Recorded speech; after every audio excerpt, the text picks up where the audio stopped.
Fala Samurai, beleza? Nessa aula então aqui eu vou mostrar para você uma segunda forma de você realizar o debug utilizando o Visual Studio Code, que é a ferramenta que a gente está trabalhando aqui, beleza? Essa forma de debug é uma forma bem passo a passo e é bem legal de realizar quando você tem algum algoritmo um pouco mais complexo que o console log ou console debug, enfim, ele não consegue mostrar muita informação para você, ok? Quando você precisa fazer uma execução passo a passo, quando você precisa fazer uma verificação de conteúdo de variável, stack trace de algum erro, enfim, é uma forma um pouco mais trabalhada de você encontrar o problema, beleza? Então a primeira coisa que você precisa fazer quando você vai começar a fazer isso é matar o NodeMon, dar o Ctrl C aqui para ele parar a sua execução e vir aqui no inseto, vir aqui no debug.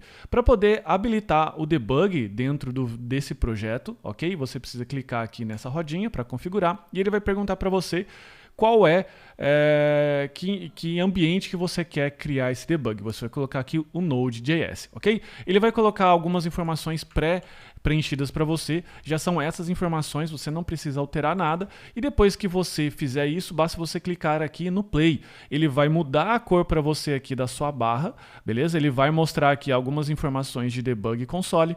E para você fazer o debug que você precisa criar um stack trace. O que é uma stack trace? É uma parada de execução que você acrescenta um breakpoint, desculpa, não é backtrace, é breakpoint, beleza? Para adicionar um breakpoint, você precisa clicar então aqui do lado. Então, sempre quando você passa o mouse aqui, você pode criar qualquer breakpoint, beleza?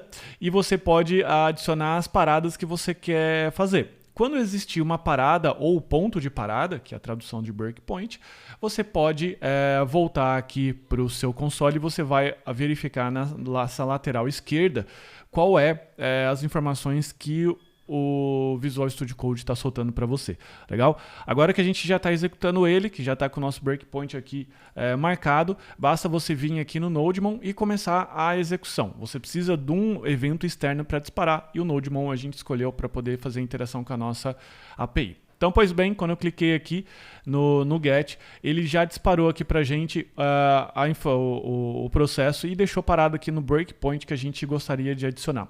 E você pode ver então aqui do lado, na lateral, nessa barra esquerda, que ele já colocou aqui as variáveis que estão dentro desse contexto, ou seja, que estão dentro dessas chaves aqui, que é o ID, que é o próprio customer, o status. Legal? Status ainda não está definido, porque quando você coloca o breakpoint, ele não executa a linha, ele executa a linha até a linha anterior e fica esperando aqui, beleza? E ele também colocou o disk, que é a variável que está presente aí dentro do JavaScript. Ainda ele colocou o call stack, que é a fila de funções que ele executou, tanto para o seu produto, o seu projeto aqui, sua aplicação, tanto para as outras linhas de comando que são feitas aí no próprio Express.js. Você pode ver que ele tem route, layer, todos esses caras aqui são funções do Express.js,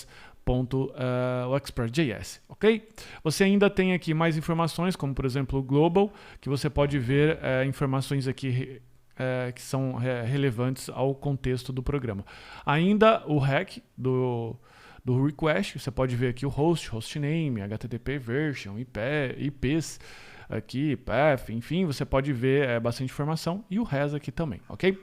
Como que você faz para você interagir agora aqui com o breakpoint? O breakpoint, você ganha uma barra aqui de ferramentas aqui em cima, que você pode escolher dar o step over, que significa que você vai pular a linha sem entrar em detalhes naquela função, ou seja, se aqui existir alguma função, por exemplo, se existir alguma função de camada de banco de dados, ou se tiver alguma função personalizada sua, ele não acessa essa função, não entra dentro das entranhas da função, beleza? E sim, simplesmente executa. E a gente tem aqui o step into, que ele entra dentro dos detalhes dessa função para mostrar para você exatamente o caminho completo, beleza? A gente vai testar essa instrução aqui, que é o step over, e você vai ver que no momento que você clica nele ou pressiona o F10, ele vai para a linha de baixo, executando então a linha de comando que era definir a variável status. Como o customer ele está definido, se você parar o mouse aqui também, ele mostra para você as informações, então ele tomou uma decisão do número 200, que agora o status é 200. Você também pode visualizar aqui nessa lateral esquerda, beleza? Você pode ir clicando aqui, ele executou o console.log, você pode ver aqui a informação de console, ok? E ele ficou parado aqui nessa próxima linha. Se esse debug, se esse passo a passo tiver o suficiente para você, o que você faz? Você clica então aqui no Continue, você clica aqui no Play e então o NodeMon vai retornar a informação para você. Legal? Só lembrando que o seu NodeMon, enfim, ele fica parado aqui. Se você voltar aqui, ele fica esperando a sua requisição, porque o seu programa está totalmente congelado.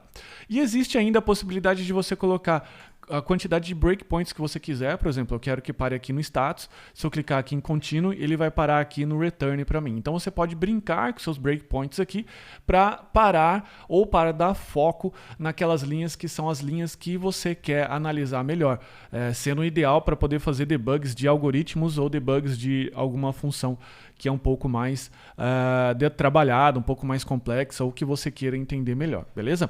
Não existe o certo, não existe o errado de como se realizar um debug de uma aplicação. Existem níveis de detalhes que de repente você precisa entrar. Como eu comentei, o console.log é um nível de detalhe, que é o nível que muitas vezes para mim já é o suficiente, porque eu quero ver só alguma informação, algum detalhe correspondente ao fluxo do programa, mas com certeza o Visual Studio Code com o seu debug passo a passo, adicionando os breakpoints, são um recurso extremamente importante para que você possa aqui detalhar todos os passos do seu programa e pegar um determinado probleminha que muitas vezes está acontecendo e você não consegue encontrar a solução, beleza? Então depois que você se lidar por satisfeito aqui, basta você clicar então no Stop, beleza? E daí ele vai matar o seu debug, daí você volta então aqui no seu terminal e agora você pode dar o yarn dev normalmente e ele vai voltar aqui a fazer a execução do seu programa normalmente, beleza? Então é isso, essa é a forma mais trabalhada de se fazer um debug numa aplicação utilizando o próprio debug do Visual Studio Code, utilizando essa variável. Só tem um detalhe, que ele cria essa pasta aqui para você, VS Code com launch.json, que é o arquivo de launch que ele vai executar para o seu debug, beleza? Uma vez que você configurou, você pode manter ele aqui para fazer o debug das aplicações futuramente e não precisar clicar novamente aqui nessa engrenagem para ele configurar tudo novamente para você. Beleza? Então é isso. Muito obrigado. Até a próxima aula. Tchau, tchau.